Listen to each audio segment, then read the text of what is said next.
All right, my name is Alex Barbero, and I am going to do the balloon, salt, pepper, electrons lab. So what I'm going to do first is I'm going to take a little bit of salt, and I'm going to pour it on a plate.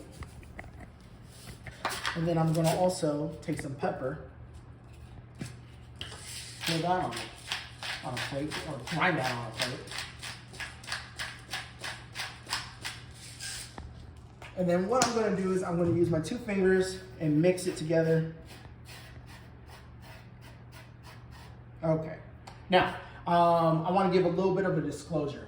So I had a party about a week ago and these balloons were completely filled, blown up. But of course, over time, they become a little deflated.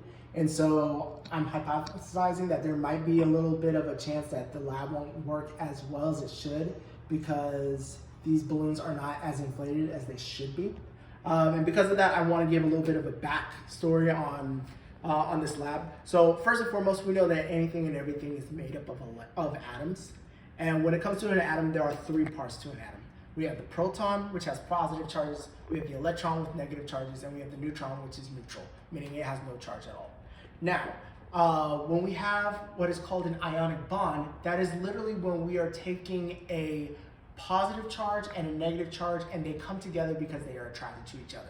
So pretty much we got to remember that opposites are attracted. Now, anytime you have an abundance of protons or an abundance of electrons, that is when we will have what is called an ion, and that is when we would have a charge. So what I'm going to do is basically I'm going to rub these balloons onto my hair, and hopefully I will be able to pick up a lot of extra electrons and have those stick to the balloon. And then following, I'm going to have the balloon and have it hover over the salt and pepper.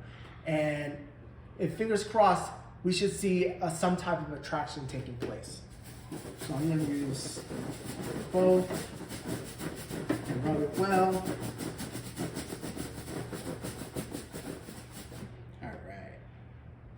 And I see a little bit of attraction, nothing too much.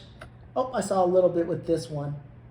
All right, so it kind of worked, not as well as I would really hoped, especially since these balloons are a little bit more deflated. But once again, we know that everything is made of atoms, and looking at the salt and pepper, salt actually itself is an ionic bond because it is both sodium and chloride. Sodium being the positive charge, chlorine being the negative charge. But pepper, on the other hand, pepper actually was more attracted to the balloons than the salt. And the reason for that is because pepper is lighter in weight than the salt is. And so that is the balloon, salt, and pepper lab. My name is Alex Barbero. Thank you for watching.